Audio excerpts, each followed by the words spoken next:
ನಮ್ಮೂರಿಗೆ ನಮ್ಮ ಶಾಸಕರು ಅನ್ನೋ ಒಂದು ಕಾರ್ಯಕ್ರಮದಲ್ಲಿ ಪ್ರದೀಪ್ ಈಶ್ವರ್ ಸರ್ ಅವರು ನಮ್ಮೂರಿಗೆ ಬಂದಿದ್ದರು.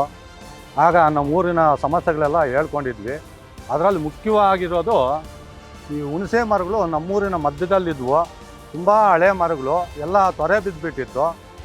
ಆ ಮನೆ ಮೇಲೆ ಏನಾದರೂ ಬಿದ್ದರೆ ಮನೆಗೆ ತುಂಬ ತೊಂದರೆ ಆಗ್ತಾಯಿತ್ತು, ಪ್ರಾಣಾಪಾಯ ಇತ್ತು. ಅದರಿಂದ ನಾವೆಲ್ಲ ಅರ್ಜಿಗಳನ್ನ ಕೊಟ್ಟು ನಮ್ಮೂರಿಗೆ ಕರ್ಕೊಬಂದು ಈ ಮರಗಳ ಹತ್ರ ಕರ್ಕೊಬಂದು ತೋರಿಸಿದ್ವಿ.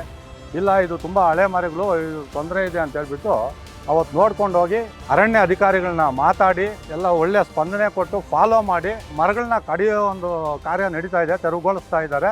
ಇದರಿಂದ ಜರ್ಬಂಡಳ್ಳಿ ಸುಮಾರು ಒಂದು 20-30 ಮನೆಗಳಿಗೆ ತುಂಬ ಅನುಕೂಲ ಆಗಿದೆ. ಇಲ್ಲಾಂದರೆ ಮಳೆ ಗಾಳಿ ಬಂದರೆ ಪ್ರಾಣನ ಹಂಗೆಯಲ್ಲಿ ಇಟ್ಕೊಂಡು ಮಲ್ಕೋಬೇಕಾಗಿತ್ತು. ಮನೆಯಲ್ಲಿ ನಿದ್ದೆ ಕೂಡ ಬರ್ತಾ ಇರಲಿಲ್ಲ ಮಳೆ ಗಾಳಿ ಬಂದರೆ, ಅಂಥ ಒಂದು ಪರಿಸ್ಥಿತಿ ಇತ್ತು. ನಮ್ಮ ಶಾಸಕರು ಬಂದು ಅದನ್ನೆಲ್ಲ ನೋಡಿ ಮರಗಳನ್ನೆಲ್ಲ ತೆರವುಗೊಳಿಸಿ ನಮಗೆ ತುಂಬ ಉಪಕಾರ ಮಾಡ್ತಾ ಇದ್ದಾರೆ.